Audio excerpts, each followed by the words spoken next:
Joko Tingkir, nama yang menggema di tengah zaman keruntuhan dan kebangkitan. Ia lahir dengan nama Raden Mas Said, putra dari Ki Ageng Pengging, seorang bangsawan sakti yang dihukum mati karena memberontak terhadap Demak. Sejak kecil, Joko Tingkir telah akrab dengan aroma peluh dan keringat, ditempa kehidupan keras tanpa keistimewaan meski darah biru mengalir dalam tubuhnya. Di desa kecil pengasingan ibunya, ia tumbuh sebagai anak desa biasa. Namun, pandangan matanya sudah menyimpan tanda-tanda seorang pemimpin besar. Joko Tingkir muda tidak pernah lalai dalam menimba ilmu. Baik ilmu kanuragan maupun ilmu keagamaan, ia belajar langsung dari para tokoh besar seperti Sunan Kalijaga dan Ki Ageng Sela, menekuni laku tirakat yang berat dan penuh disiplin. Pakaian yang ia kenakan sehari-hari bukan pakaian seorang pangeran, ia mengenakan surjan kusam, celana pangsi, dan ikat kepala batik sederhana. Namun, di balik kesederhanaan penampilannya, Joko Tingkir membawa pancaran wibawa. Keris peninggalan ayahnya selalu terselip di pinggang, menjadi simbol perjuangan dan warisan tanggung jawab besar. Sejak remaja, Joko Tingkir telah menunjukkan keberanian yang melampaui usianya. Ia tidak takut menghadapi tantangan, termasuk ketika harus menaklukkan banteng liar yang mengamuk di desa. Dengan tubuh kekarnya dan gerakan cekatan hasil latihan silat warisan leluhur, Joko Tingkir berhasil menundukkan binatang itu hanya dengan seutas tali dan keberanian. Kejadian ini membuatnya dikenal luas di sekitar Pajang dan Demak. Namun, ketenaran tidak membuat Joko Tingkir sombong. Ia tetap rendah hati, lebih memilih tinggal bersama rakyat jelata daripada hidup mewah di keraton yang bisa saja ia masuki berkat darah biru yang ia miliki.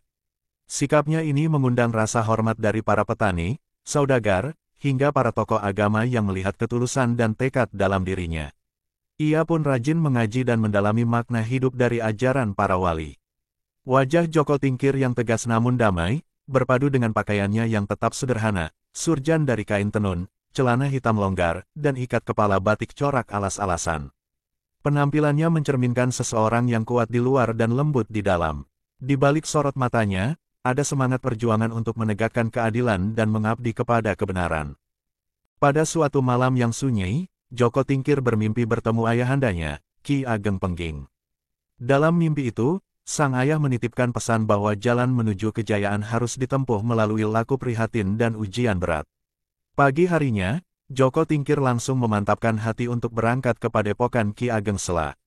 Ia ingin memperdalam ilmu sejati dan mengasah kemampuan spiritualnya. Di padepokan, ia menjalani kehidupan yang keras dan disiplin.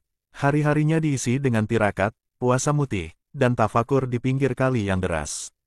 Ki Ageng Sela melihat bakat besar dalam diri pemuda ini. Ia mengajarkan ilmu kebatinan yang dalam, membaca tanda-tanda alam, hingga jurus pamungkas warisan leluhur tanah Jawa. Semua dijalani Joko Tingkir tanpa keluh, dengan semangat pantang menyerah. Bertahun-tahun ia berdiam di tempat sunyi itu, hingga raut wajahnya semakin matang dan tenang. Pakaiannya tetap tak berubah, bersahaja, tak mencolok, seolah menolak dunia. Namun kini, sorot matanya semakin tajam, tubuhnya lebih tegap, dan langkahnya penuh keyakinan. Ia telah menjelma bukan hanya sebagai pendekar, melainkan calon pemimpin yang ditunggu oleh sejarah. Ketika berita tentang kezaliman di wilayah pesisir utara mulai menyebar, Joko Tingkir merasa hatinya terpanggil. Ia meninggalkan padepokan dengan restu gurunya dan menuju wilayah yang tengah dilanda kekacauan akibat para penguasa yang tamak. Di perjalanan, ia membantu rakyat yang tertindas, melindungi anak-anak dari perampok, dan menjadi pelindung bagi mereka yang lemah. Tindakannya perlahan menginspirasi gerakan rakyat. Banyak pemuda mulai mengikuti jejaknya, belajar silat dan ilmu agama darinya. Ia membentuk semacam laskar rakyat yang tidak bersenjata tajam, tetapi penuh keberanian. Tujuan mereka sederhana, menegakkan kebenaran dan menolak kezaliman. Dalam waktu singkat, nama Joko Tingkir menggema sebagai simbol harapan. Meski semakin dikenal, penampilannya tetap sederhana. Ia menolak mengenakan pakaian kebesaran. Ikat kepala batiknya semakin pudar, surjannya semakin lusuh, tapi wibawanya semakin kuat. Keris di pinggangnya kini terasa berdenyut, seolah menyatu dengan jiwanya. Ia bukan hanya Joko Tingkir sang pendekar, tapi lambang perubahan zaman yang akan menandai sejarah Jawa. Keraton Demak kala itu berada dalam kondisi penuh intrik politik.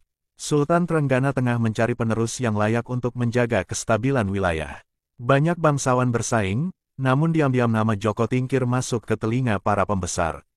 Meski bukan berasal dari lingkaran istana, keberaniannya, kebijaksanaannya, dan pengaruhnya di kalangan rakyat membuatnya diperhitungkan. Pada suatu pertemuan rahasia di pinggir Bengawan Solo, para wali dan tokoh-tokoh tua berkumpul. Mereka melihat pertanda langit dan bermusyawarah. Kesimpulan mereka bulat, Joko Tingkir adalah sosok yang ditunjuk oleh takdir untuk mengemban amanah besar. Maka dikirimlah utusan menemui Joko Tingkir dan memintanya datang ke Demak sebagai tamu kehormatan. Dengan langkah mantap, ia memasuki kota Demak. Pakaian yang ia kenakan tetap sama, surjan hitam, ikat kepala batik, dan keris pusaka yang menyembul di pinggang. Para penjaga heran melihat seseorang berpakaian seperti rakyat jelata masuk dengan percaya diri. Namun begitu matanya bertemu dengan para wali, semuanya seakan mengerti, inilah sosok yang telah ditunggu-tunggu. Di hadapan Sultan Trenggana dan para pejabat tinggi kerajaan, Joko Tingkir menyampaikan sumpah setianya bukan kepada kekuasaan, tapi kepada kebenaran. Ia menolak segala bentuk kemewahan yang disodorkan padanya, meminta izin tinggal di luar istana, bersama rakyat kecil. Sultan menghormati keputusannya, bahkan menunjuknya sebagai kepala pasukan pengaman wilayah selatan, sebab kepemimpinannya telah terbukti di lapangan. Bersama pasukannya yang sederhana namun disiplin, Joko Tingkir mulai menata kembali ketertiban di daerah Pajang.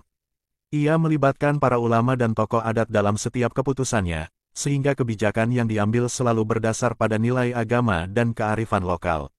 Wibawanya tak dibangun oleh gelar, melainkan oleh sikap tegas yang adil serta kesederhanaannya yang nyata.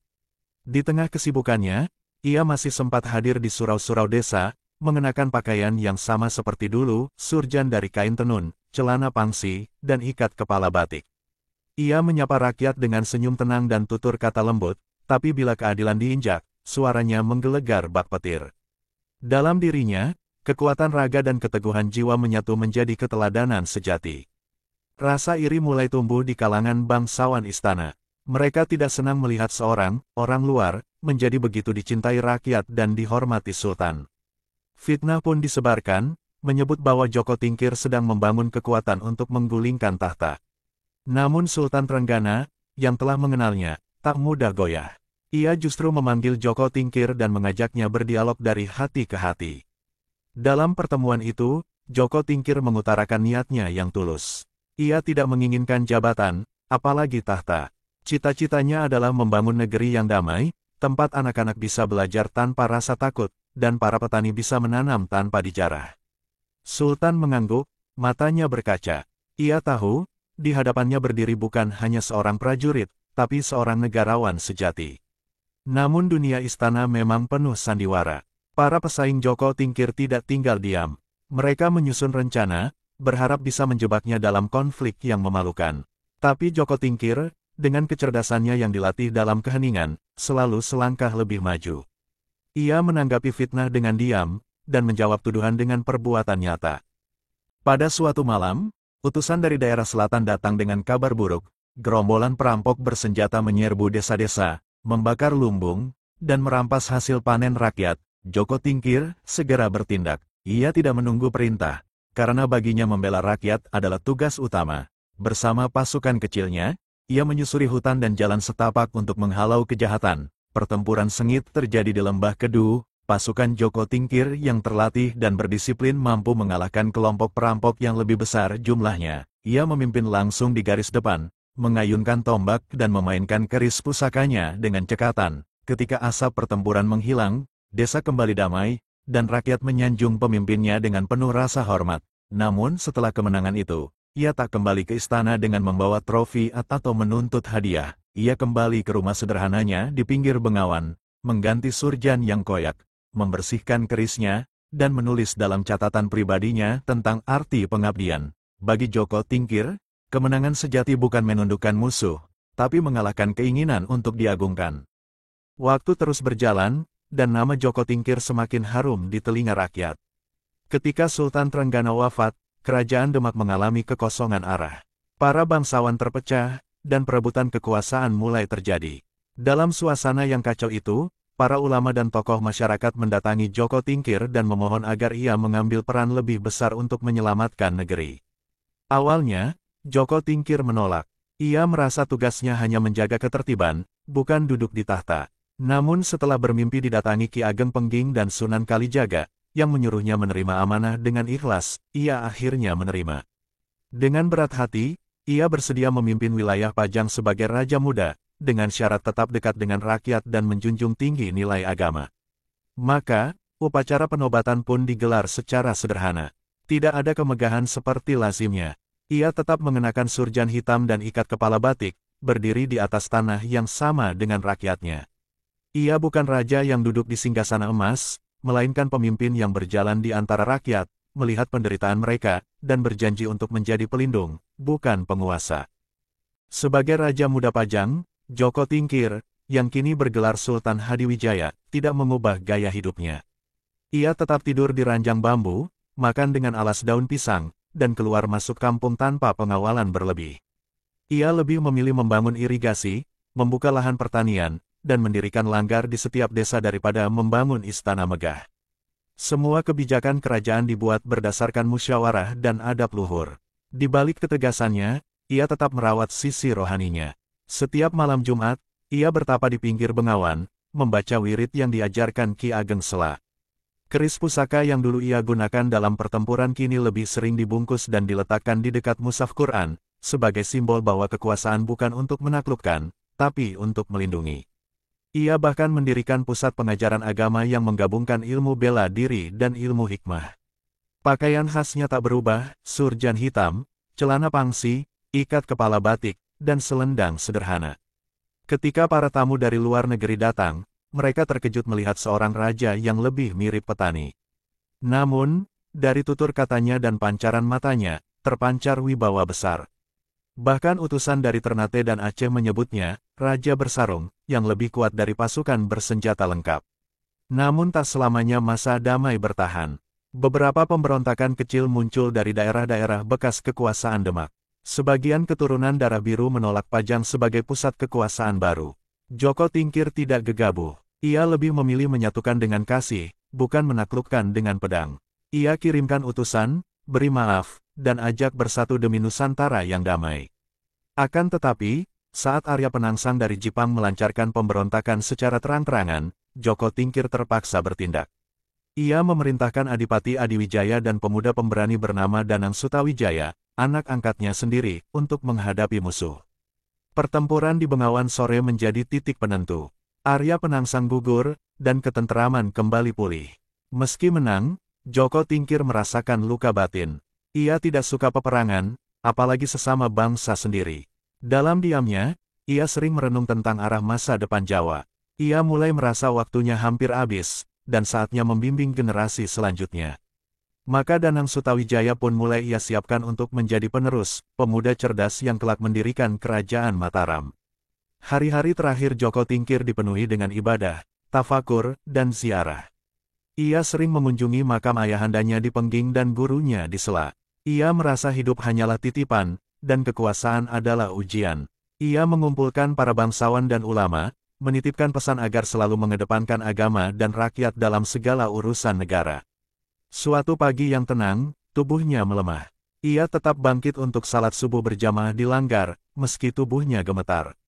Setelah salat, ia memandang langit dan berkata, "Sudah sampai waktuku kembali." Para pengikutnya terdiam, tak menyangka kalimat itu adalah ucapan pamit. Beberapa jam kemudian, Joko Tingkir menghembuskan napas terakhir di kediamannya yang sederhana, dikelilingi santri dan rakyat yang mencintainya. Kabar wafatnya menyebar ke seluruh penjuru tanah Jawa. Rakyat menangis kehilangan seorang raja yang tidak seperti raja, pemimpin yang tak pernah mencela, pendekar yang menolak angkuh. Jenazahnya dimakamkan di Butuh, dengan kain kafan yang ia siapkan sendiri, putih bersih, seperti jiwanya yang telah bersih dari cinta dunia. Hingga kini, makam Joko Tingkir di Butuh menjadi tempat ziarah.